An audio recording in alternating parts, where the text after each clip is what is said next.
월드비전 고난주간 묵상 주님의 고난과 천국 문 한국교회 연구원장 손윤탁 목사. 오늘의 가상 칠언 말씀 누가복음 23장 43절. 내가 진실로 내게 이르노니 오늘 내가 나와 함께 낙원에 있으리라. 오늘의 묵상 말씀 이사야 53장 4절로 9절. 그는 실로 우리의 질고를 지고 우리의 슬픔을 당하였거늘 우리는 생각하기를 그는 징벌을 받아 하나님께 맞으며 고난을 당한다 하였노라. 그가 찔림은 우리의 허물 때문이요 그가 상함은 우리의 죄악 때문이라. 그가 징계를 받음으로 우리는 평화를 누리고 그가 채찍에 맞음으로 우리는 나음을 받았도다. 우리는 다 양 같아서 그릇 행하여 각기 제 길로 갔거늘 여호와께서는 우리 모두의 죄악을 그에게 담당시키셨도다. 그가 곤욕을 당하여 괴로울 때에도 그의 입을 열지 아니하였으며 마치 도수장으로 끌려가는 어린 양과 털 깎는 자 앞에서 잠잠한 양같이 그의 입을 열지 아니하였도다. 그는 곤욕과 신문을 당하고 끌려갔으나 그 세대 중에 누가 생각하기를 그가 살아있는 자들의 땅에서 끊어짐은 마땅히 형벌받을 내 백성의 허물 때문이라 하였으리요. 그는 강포를 행하지 아니하였고 그의 입에 거짓이 없었으나 그의 무덤이 악인들과 함께 있었으며 그가 죽은 후에 부자와 함께 있었도다. 최초의 대문을 만드신 분은 하나님이십니다. 에덴 동산 동쪽에 그룹들과 두루 도는 불칼로 그 문을 지키게 하셨습니다. 생명나무 열매를 따먹지 못하게 하시기 위함입니다. 그런데 그 문이 열렸습니다. 생명수 샘으로 인도함을 받게 되었습니다.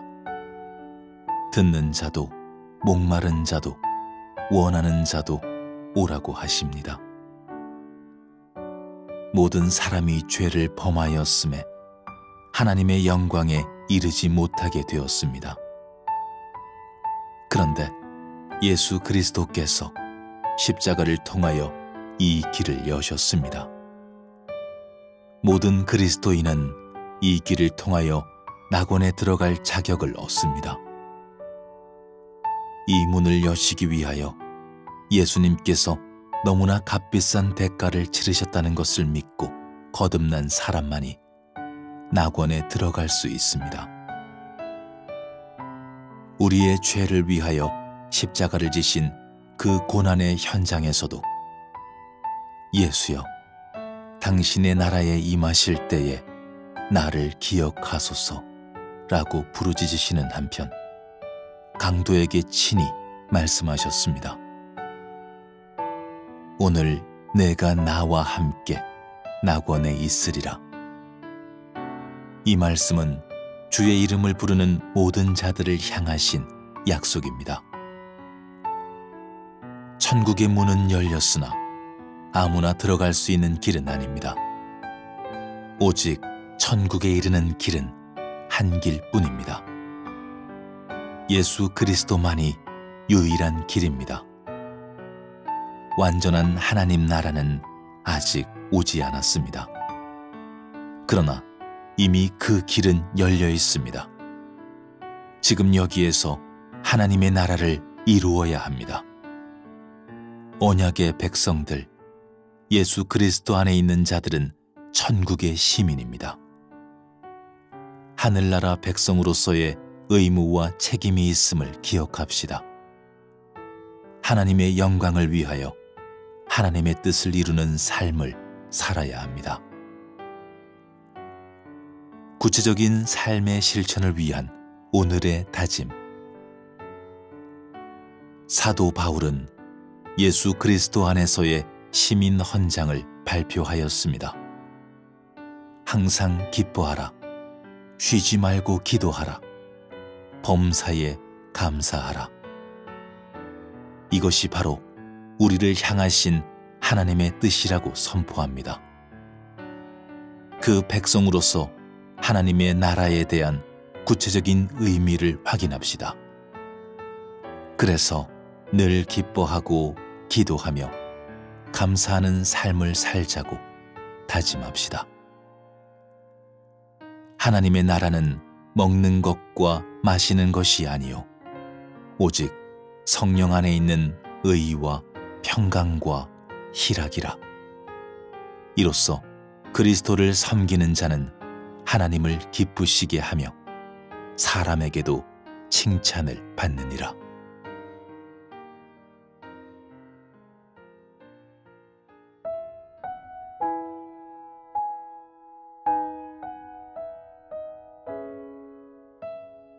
오늘의 선교적 삶 묵상, 일상에서의 선교, WEC 국제선교회 장창수 선교사. 초대교회를 이루며 살아간 믿음의 선배들은 예수의 이름으로 인해 고난받은 것을 기뻐하며 날마다 어디에 있든지 예수가 유일한 구원자 되심을 가르치고 전하기를 계속했습니다. 어떻게 그들은 이와 같이 살아갈 수 있었을까요? 교회에서 선교 모임이나 전도 활동을 했을까요? 아닙니다. 초대교회 성도들에게 그것은 일상이었습니다. 예수 그리스도의 복음을 말로 전하고 삶을 통해 나타내는 것이 특별한 활동이 아니라 당연하고 마땅한 것이었습니다.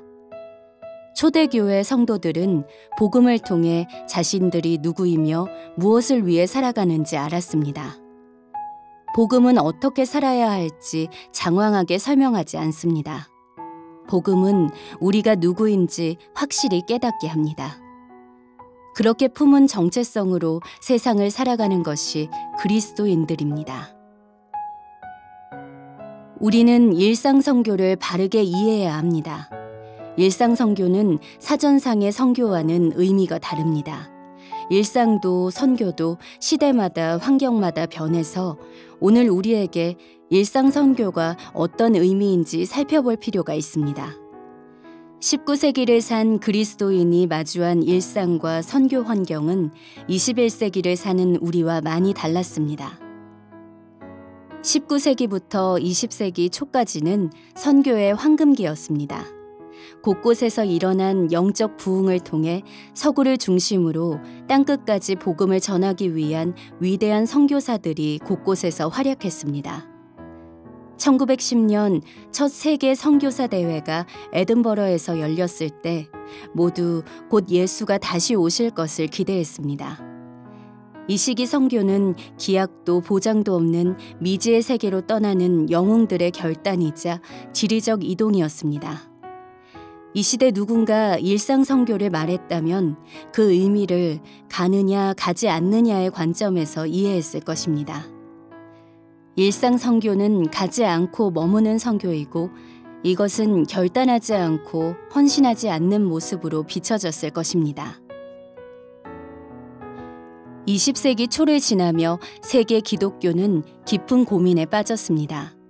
팬데믹, 1, 2차 세계대전, 경제 대공황 등 세계적 사건을 겪으며 기독교의 의미와 선교의 가치에 대한 회의, 반성의 태도가 확산되었습니다. 제법 길게 지속된 성찰의 시간은 1974년 로잔 대회를 통해 전 세계에 미전도 종족 개념이 전해지며 전환기를 맞았고 모든 민족에게 복음이 증거될 때에 비로소 끝이 온다라는 말씀을 중심으로 복음화 비율이 낮은 지역에 집중적으로 목회자와 전문 선교사를 파송하며 세계 선교는 다시금 활력을 찾았습니다. 이 시대 누군가 일상 선교를 말했다면 그 의미를 미 전도 종족을 입양하고 선교하기 위한 기도 모임에 참석하고 미 전도 종족 선교를 위한 준비 과정으로 이해했을 것입니다. 하지만 1990년을 기점으로 세계는 급변했습니다. 냉전 시대가 끝나며 국가 간 인구 이동이 활발해졌고 세계화, 도시화의 급변하는 확장은 더는 한 지역에서 일생을 살지 않는 시대를 열었으며 여러 문화가 서로 만나 섞이는 복합 문화를 형성하게 되었습니다.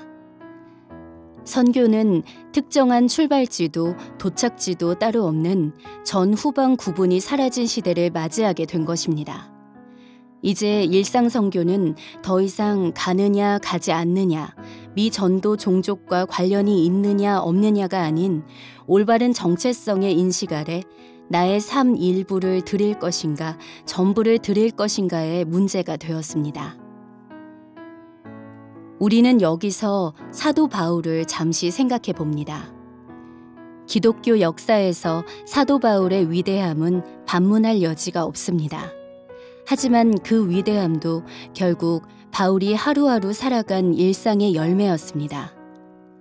바울은 자신이 위대한 선교 전략가, 신학자라고 생각하지 않았습니다.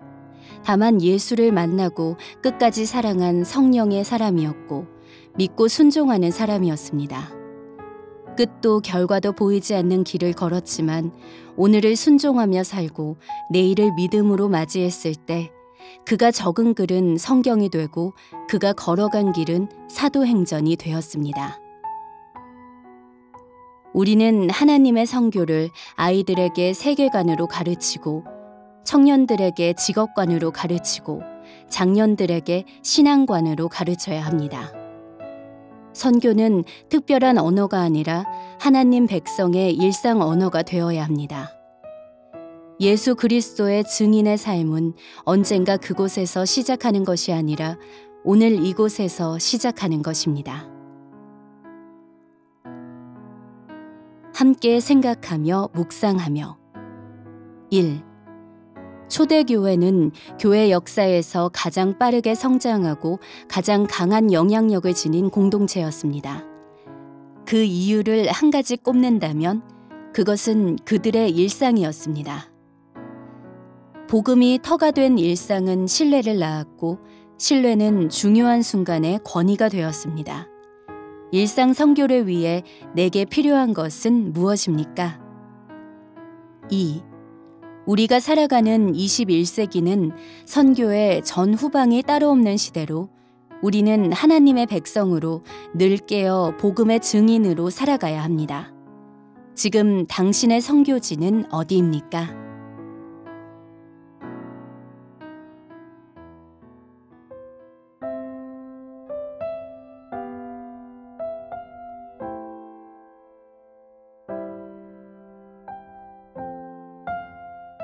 오늘의 기도. 하나님, 예수의 신실한 증인들이었던 초대 교인들처럼 위대한 사도였던 바울처럼 성령 안에서 내가 누구인지 알고 오늘을 순종하며 살고 내일을 믿음으로 맞이할 수 있는 우리가 되게 하소서. 선교의 전후방이 없는 마지막 시대를 살아가며 늘 깨어 우리도 날마다 어디에 있든지 예수 그리스도의 복음의 증인으로 살아가게 하소서. 예수님의 이름으로 기도합니다. 아멘.